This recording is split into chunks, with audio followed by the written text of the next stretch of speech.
Hello everyone, today I will be talking about the history and environmental usage of the valley region at the mouth of the Cuyahoga River, better known as the Flats. Located in Cleveland, Ohio, the Flats region comprises the banks of the Cuyahoga River and sits below downtown Cleveland towards the east and Ohio City towards the west. As you move down the river towards Lake Erie from south to north, prominent regions of the Flats include Granton Peninsula, Irishtown Bend, Oxbow Bend, the Canal Basin, the east and west banks, and Whiskey Island and Wendy Park. The region itself has an infamous, complex, and rich history, and I will begin this video by briefly touching upon the evolution of the Flats over the last few centuries.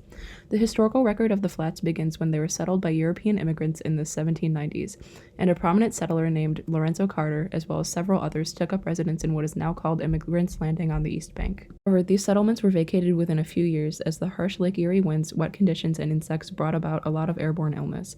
Because of this, the Flats would not see a sharp rise in land use until around 1827, when the Erie Canal was constructed. This allowed ships that carried valuable goods to traverse the canal, enter the Cuyahoga, and embark into Lake Erie. This meant that the region became profitable, and by the mid-1800s, industry in the Flats was growing exponentially, which can be attributed to, in part, by the new advent of railroads. This center of commerce was littered with chemical plants, lumber yards, mills, oil refineries, and iron and steel factories. In 1880, notably, iron ore plants employed over half of Cleveland's workers. One prominent industry that the Flats called home was John D. Rockefeller's Standard Oil. Because transportation was such a valuable resource to the industrial Flats, the region soon became littered with bridges, many of which still stand today. Industry in the area began to decline around the mid to late 20th century, with the nationwide closing of many factories due to outsourcing, including steel mills. A new form of identity took over the Flats, one of entertainment and nightlife. The 80s and 90s saw the opening of many venues, bars, and clubs, which hordes of local college students would frequent. This included bars such as Pirates Cove, Otto's Grotto, and Shooters, as well as many new locally owned restaurants. Unfortunately, as the 2000s rolled around, the Flats fell into a decline, and many of the local bars and hubs were either replaced with chains or closed entirely. Luckily, within the last decade, there's been a myriad of restoration and revitalization efforts for the Flats, which I will go into depth on later. Now I will transition into discussing the Cuyahoga River itself and how its journey from pollution to restoration mimics a commons dilemma, using the conceptual framework of Elinor Ostrom's Governing the Commons. The river is an instrumental resource for Cleveland and has historically been used for transportation, recreation, and fishing. However, for nearly 200 years since the Flats' initial industrial boom, the river was essentially treated as an open sewer. This is because the city's storm drains actually flowed directly into the river itself. Furthermore, the Cuyahoga was a huge sink for industrial waste, and nearby factories were largely unregulated and dumping from the 1800s to early 1900s. A huge proponent of this waste was Rockefeller's Standard Oil, which dumped so much crude into the river that slicks were created, and they became over 5 inches deep in some areas. Sometimes pollution would even happen by accident or carelessness, such as oil tanks spilling into the river. This pollution had disastrous consequences. Over the course of roughly a century, over a dozen fires erupted on the Cuyahoga when oil slicks would catch fire, including a fire in 1936 that lasted for 5 days, and the infamous 1969 fire that inspired a Randy Newman song. Additionally, once the 1950s and 1960s hit, the river was so polluted that it was said to be devoid of fish entirely. Something had to be done.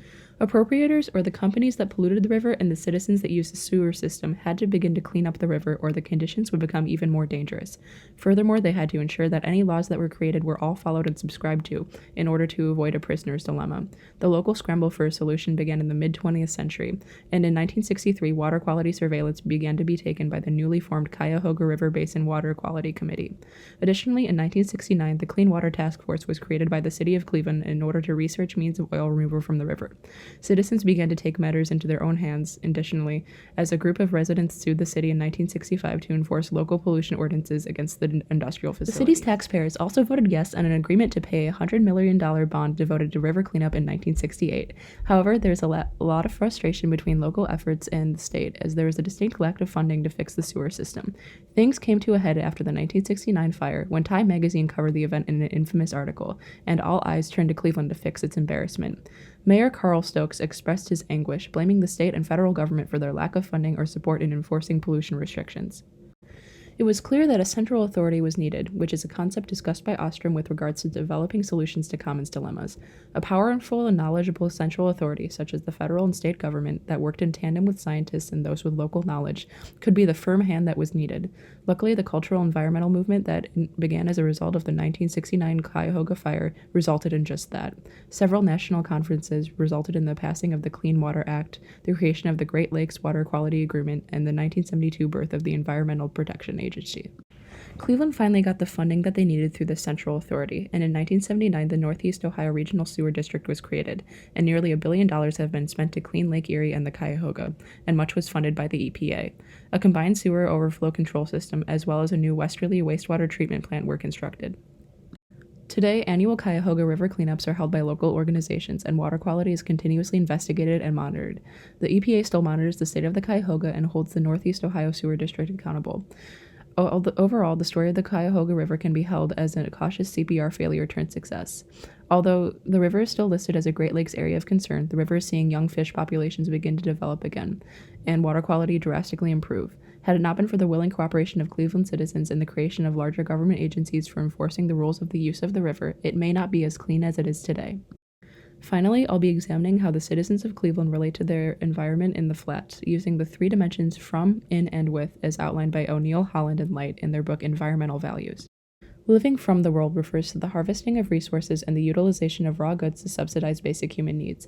With regards to the Flats, the actual use of the river for these purposes is quite minimal and can be summarized in the use of the Cuyahoga River.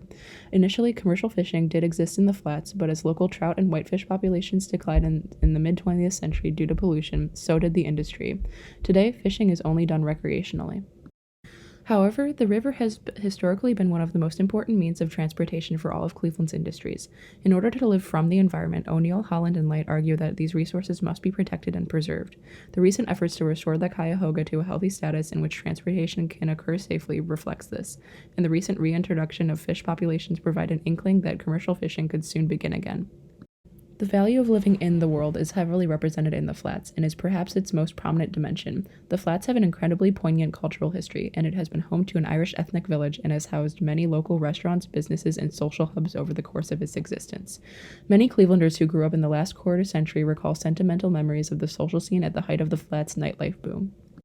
For instance, writer Rebecca Rubin recalls her experience seeing her first concert at an outdoor venue in the Flats in the early 2000s, stating that, during the show, a ship sailed along the river behind the stage, lighting up the night. I had never witnessed anything so grand. Although the reputation of the Flats has been somewhat tarnished due to pollution and the myriad of fires that plague the Cuyahoga, these attachments to the area and pride in the city have sprung about many locally led restoration efforts, too many to name in one video. In addition to new apartment complexes, adaptive restoration of old warehouses, and a heavily funded focus on developing the East Bank, there have been considerable efforts in amplifying the recreational use of the Flats. Canalway Partners is a local organization that is driven by their passion and attachment to Cleveland, and they have focused their efforts on commandeering the Scranton Flats and Canal Basin Park, and aim to make them centers of gathering and recreation. Canalway Partners have also been working on restoring the over 200-year-old towpath trail that will eventually stretch the neighboring city of Akron. Flats Forward is another organization that takes in suggestions from community members in developing comprehensive plans, gauging what the citizens want from their beloved region.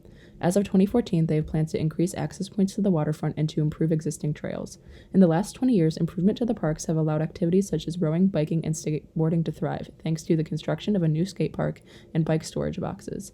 These improvements take into account the cultural needs of the area, and I believe that they will further foster the current connection that Clevelanders have to the Flats. Finally, the Flats demonstrate a strong value of living with the world and preserving its existing environment for posterity. The Flats have existed long before human settlement and will likely exist long after we perish as a species. However, a full restoration of the flora and fauna of the Flats would require sacrifice of the current perception of the in-dimension, which, as evidenced by the more corporate side of the revitalization, is not in tandem with reintroducing a pre-settlement version of the natural environment. Despite this, there's a clear vision of the local organizations to preserve the history of the Flats and to make the area suitable for the enjoyment of posterity. Even though the Flats remains a concrete jungle, and much of it will remain that way, there are still a few notable efforts to reintroduce native species to the riverfront. The Canalway Partners have worked to restore native grasses to the banks of the Scranton Flats and to renaturalize the riverbank.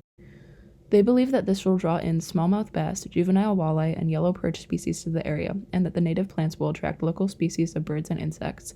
I believe that, relative to where the Flats were 50 years ago, a dilapidated, polluted center of industry with no regard to the world it inhabited or the river it abused, that this new, more conscious vision of the Flats is promising. Even though it comes with the loss of the fully untouched version of the river's mouth, the collaborative and intentional nature of the planned revitalization efforts demonstrate that there are a lot of possible overlaps between the in and with dimensions of environmental value. The Cleveland Flats have a complicated and controversial history, but a promising future. The region encapsulates all that humans are capable of in terms of their relation to their environment, both with great destruction and great feats of collaboration and understanding. Thank you for watching.